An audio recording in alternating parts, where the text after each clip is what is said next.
Hello, everybody. This is Will Lyle, professional bassist in New York City, and you're watching Case for Bass. Thank you, Greg and Anthony. You're probably, yeah, you're definitely one of the youngest guys. I want more of you, by the way. Oh man, thank you, man. What Wait, an let me ask honor. you this too. Um, your parents were playing classical music in the house, but somehow you got involved in electronic and house music, which I tell you honestly, I hated house music when I was younger. And then a friend of mine took me to Club Cheetah in Newark, New Jersey, and I fell in love with it. It's like because I like Yeah, the dance yeah, as well, so yeah, yeah. so yeah, I was a big house. I became a big house head and started going to these house clubs, and then I fell in love with electronic music. Well, that was more '80s alternative, which led to the electronic music later. But Mhm. how did you get exposed to that? 'Cause you said your parents were listening to classical in the house, and Yeah, then good, good. you have these cool ass parents who are like, "Why don't you go play bass in the street?" Go play in bass in the street. Yeah, How are you exposed to that? Yes.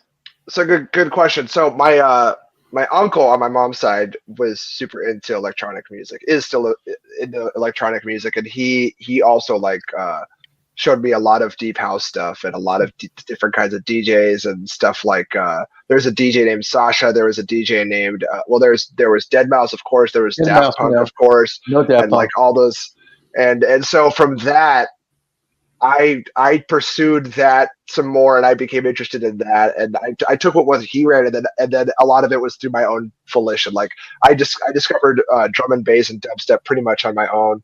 Love So, dubstep and drum bass. Nice. but he kind of initiated me into that Mhm. electronic music thing. So Oh, yeah. cool, man. That's Mhm. actually that's very seldom you get people who have there's much variety. Like we're kind of, I hate to say it, we live in a society of McDonald's or Burger King, Republican or Democrat. Oh yeah. Yeah, and I find that I grew up in a very mixed neighborhood, grew up in the Oh, suburbs. I always had the gift of having all options, so I would always tell people I don't need to choose one or the other. I can exactly. I can do whatever I want for the most part. So one guy said to me, "I'm musically confused." I go, "No, you're musically confused. I'm not musically confused. I know what I like it at the moment." But Yeah. that also helped influence my playing. So how do you think that influenced your playing as well? Because obviously you're much more of a jazz guy, but I'm Mhm. sure you can throw it down in the funk and the R&B if you had to as Oh well. yeah. Yes. Well, so a couple different sides of that. So my guitar teacher, going back to Gabe, he was also into funk and slap bass. So a lot of that fascination came from him, and I heard that, and it was natural. I really liked it. My dad listened to this band called Talking Heads, which is very percussion heavy Oh, and dude, come very on, Talking bass. Heads. Yeah, you know.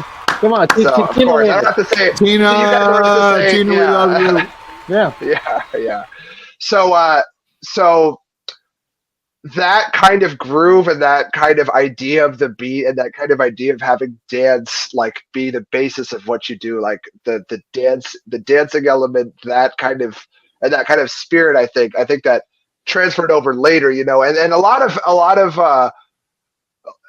some jazz people have the reputation of being strict, or we only like bebop from the 1950s, but there more than you would expect. There are a lot of jazz musicians who seriously love and play great R&B.